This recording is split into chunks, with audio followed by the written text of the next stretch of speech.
Panorama group, जो सोचता है वो करता है। आपके अपने सपनों का आशियाना।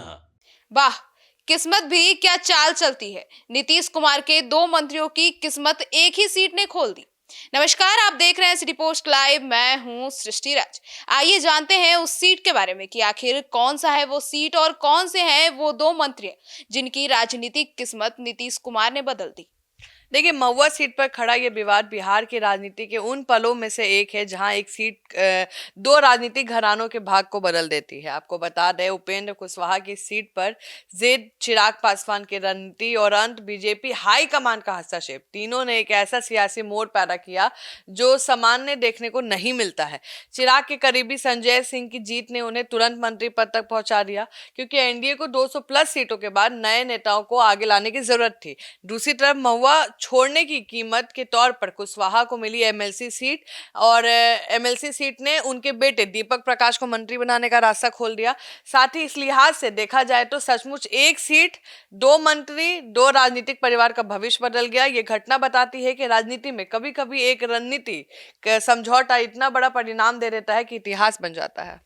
तो क्या ये राजनीतिक चतुराई थी या दबाव में लिया गया निर्णय था? ये पूरी गाथा महज मना लेने की कहानी नहीं है, बल्कि राजनीतिक चतुराई का खेल भी है। चिराग पासवान अपने करीबी संजय सिंह को किसी भी हालत में टिकट दिलवाना चाहते थे। आपको याद है, राजू तिवारी उनके बहुत करीबी हैं। राजू तिवारी को मंत्री नहीं बना पाए, और संजय सिंह पे तो वो रिस्क लेना ही नहीं चाह रहे थे। वही उपेंद्र कुशवाहा पारिवारिक विरासत वाली सीट नहीं छोड़ना चाहते थे। अब अंत में दिल्ली में हुई बातचीत में स्पष्ट हुआ कि निर्णय मजबूरी नहीं था, बल्कि दोनों को अपने अपने हित साधने का रास्ता मिल गया।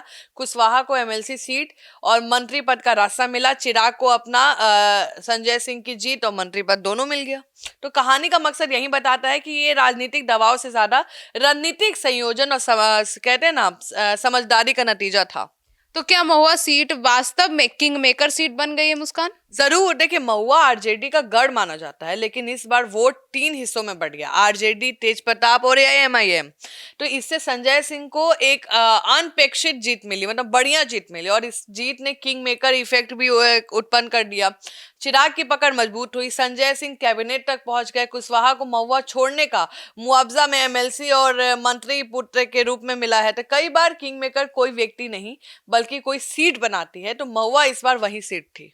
तो क्या एनडीए की ऐतिहासिक जीत ने इस किस्मत कनेक्शन को और मजबूत कर दिया है? बिल्कुल। देखिए, एनडीए के 200 से ज्यादा सीट पाने का मतलब था कि अधिक मंत्री पद, अधिक प्रतिनियुद्ध और अधिक राजनीतिक अवसर। तो आप समझिए, यदि एनडीए का बहुमत कम होता है तो ना संजय सिंह के लिए जगह बनती है, ना कुशवाहा के बेटे के लिए। सीधे शब्दों में कहे तो अगर बहुमत कम होता तो महुआ की कहानी अधूरी रह जाती। इसलिए महुआ की कहानी एनडीए की जीत से उतनी ही मजबूत जुड़ी है जितने दोनों मंत्रियों की किस्मत से। तो कहीं ना कहीं मुझे लगता है कि कहते हैं ना कि आदमी लोग लक लेके आते हैं, तो कहीं ना कहीं से रास्ता खुल जाता है अगर वहां जाना होता है तो।